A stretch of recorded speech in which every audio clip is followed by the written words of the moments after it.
due to funding shortages, we managed to reach only 1 million people.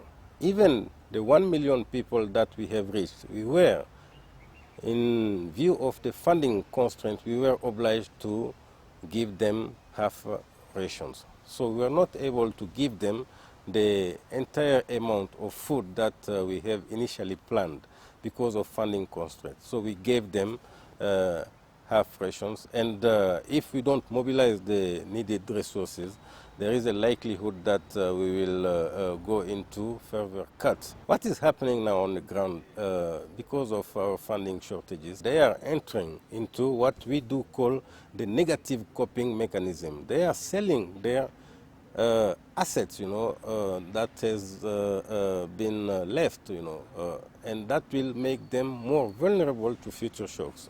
Talking about the future, what plans do you have in place to ensure that these people you're providing aid to today can sustain themselves going forward, so you don't have to step in again next year or the year after that? We want now to break this negative cycle of dependency, and in doing so, we have to make sure that the people are resilient to those shocks, and we want to create the assets. We have an important program of asset creations that will certainly reduce the vulnerability of the people to future shocks. We have small irrigation schemes. That's very important in a country like Zimbabwe, where the agriculture is highly dependent on rain-fed.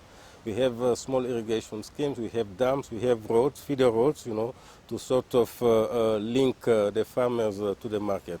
Another important program that we are trying to implement is to make sure that smallholder farmers are linked to the market. That will give them a good incentive to increase their production, if they know that in the end they will have a quality buyer. One of the things we've seen in Zimbabwe is people moving away from food crops to cash crops like tobacco and cotton. How is that impacting the issue of food security?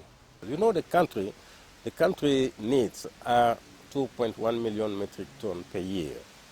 And Zimbabwe has produced less than 1 million metric tons this year, which is a serious problem.